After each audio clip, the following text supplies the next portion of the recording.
I'd like to request Pemba Lama, staff and member of Sowa Rigpa International College and Sowa Rigpa Association Nepal to deliver an introduction speech. A very warm good morning and Tashidelik to everyone. Honorable Chief Guest of the program, Mr. Rajendara Suwal, Head of the Partnership Development WWF Nepal, respected Chairman of Sowa Rigpa Association Nepal and Director of Sowa Rigpa International College, Dr. Tenzin Talge Gurungla, and respected representatives, Dr. and Amjis of different institutes of Sowa Rigpa in Nepal, staffs, my colleagues, students and members of Sowa Rigpa Association Nepal as well as Sowa Rigpa International College. I am delighted to be able to introduce both the association and college on their behalf. So to give you a short introduction about Sowa Rigpa Association, it is a non-profitable philanthropic organization established and registered in 2016 AD. Its main objective is to protect, support and promote the Sowa Rigpa tradition along with the Sowa Rigpa doctors and practitioners, healthcare, herbal institute, etc. And another major objective is to organize various workshops and researches related to Sowa Rigpa across the country. Whereas Sowa Rigpa International College was established under the affiliation of Lumbini Buddhist University in 2016 AD. It is the first institute to offer an accredited degree in Sowa Rigpa, the science of traditional Himalayan medicine in Nepal. The objective of the college is to generate graduate physicians and professionals who will have in-depth knowledge on Sowa Rigpa medicine and provide health services through different branch clinics and medical camps. So the common mission of both the organization is to provide medical treatment with herbs from the mountains and to preserve the rare plants, species, animals, insects, etc., maintaining ecological balance. This is the collaborative workshop on learning and sharing about Sowa Rigpa medicine with the mission to identify the common solution that are mutually beneficial for both Sowa Rigpa as well as nature conservation. And today's workshop is hosted by Sowa Rigpa Association Nepal with the support of WWF Nepal and Sowa Rigpa International College. So taking this opportunity, I would like to thank all three organizations and everyone present here today and behind this workshop for making this possible. And I would like to conclude my speech by wishing for the success of this workshop's purpose. Thank you and have a nice day. I now consider it a great honor to welcome Mr. Rajendara Suwal, Head of Partnership Development, WWF Nepal, to deliver a speech. And thank you, Sowa Rigpa Association Nepal and Sowa Rigpa International College for inviting me here. Very immense pleasure to be here, and especially in the Sowa Rigpa as a chief guest. Very rare for me to be in that position, and made us honor today. Well, Dr. Ganaguru, our country representative, was and is a very great believer of Amchi medicine or Sowa Rigpa science, the science of healing. And if you look at it, some 100 years ago or 50 years ago, or even now in Humla or Dolma or a remote place of Mustan, this is the first response for the medicine. Whereas if you come down to Kathmandu, others, they may say as an alternative medicine. So we have to change this from, in Kathmandu, from alternate to a major medicinal science for healing yourself from any of the disease or any of the health problem. With all these academic institutions being established, I feel very proud to be here, and Dr. Chering and all the distinguished members and Lumbini Buddhist University as affiliated Sowa Rigpa International College, and also you had your first graduate as Doctor of Amchi Medicine last year, I guess, and also got all these certificates from the Prime Minister Sowa, I guess. But to make it popular, make it reliable, and go within the communities and for the people, I think we may need an ecosystem. Nowadays, we call it user-friendly. User-friendly is like a mobile phone. I think it is developing so fast, and we are seeing it developing every year. From a dialing, now touchpad, and you may not need a touchpad, you just command it, and you may just give a call. So for everything, we must have research and development. And it's a high time this came, and this Sowa Rigpa should be ingrained in the people's knowledge. And if you just reflect, how is this modern medicine or allopathic medicine's ecosystem? First, you produce a doctor.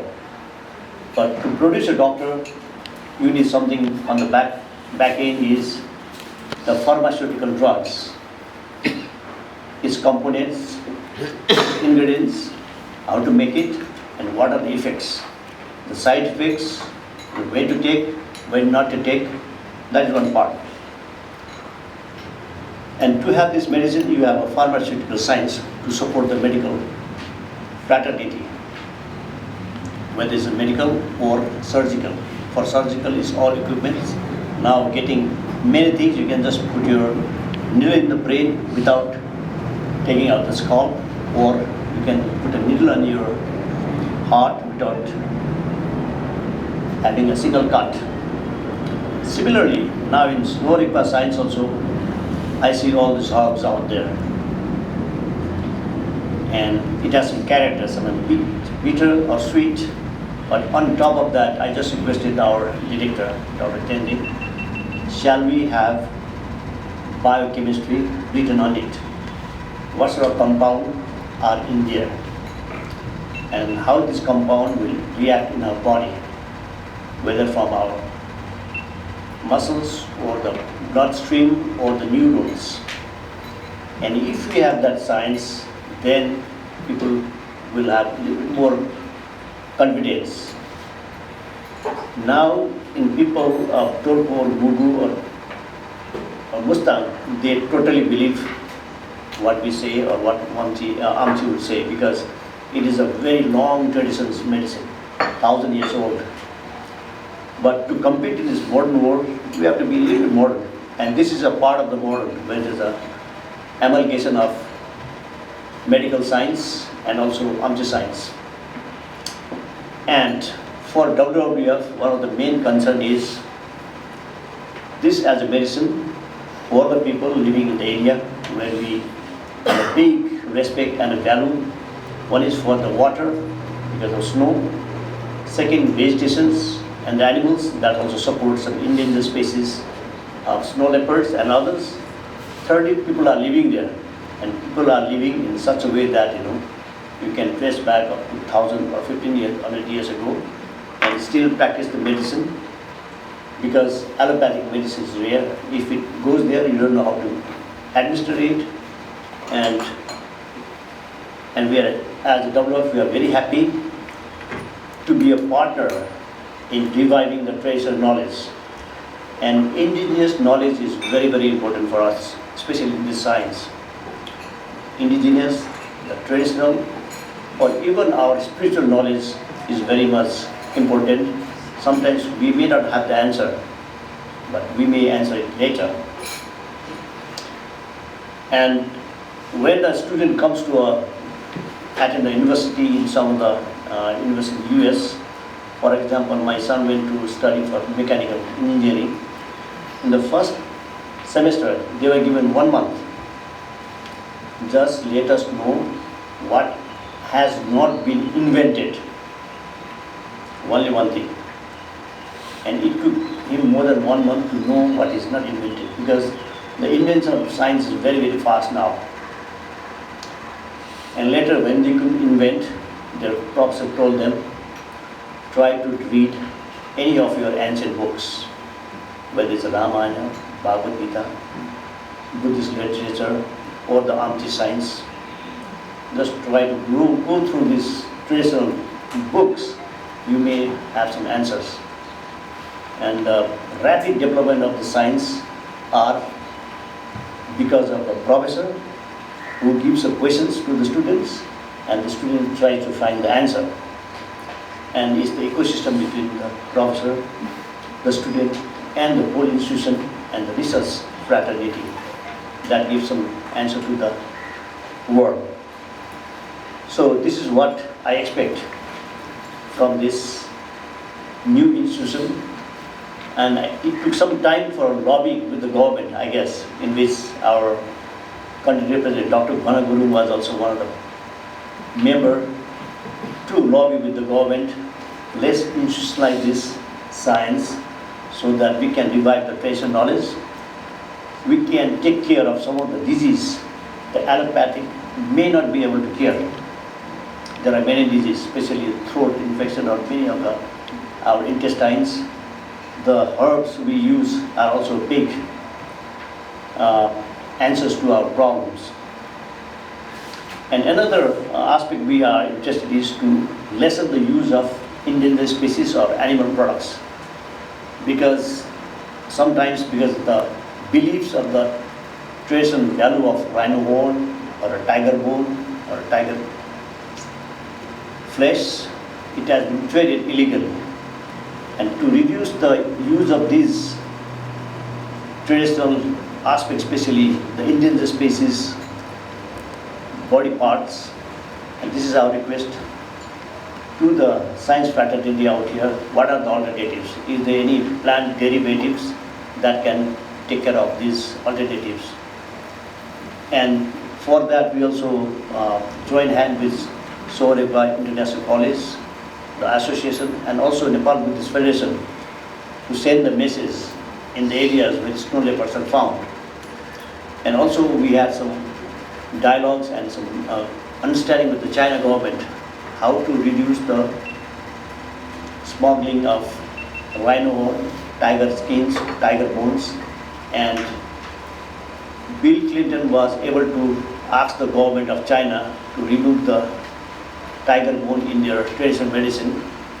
And President Obama was able to request the China government to stop the domestic trade of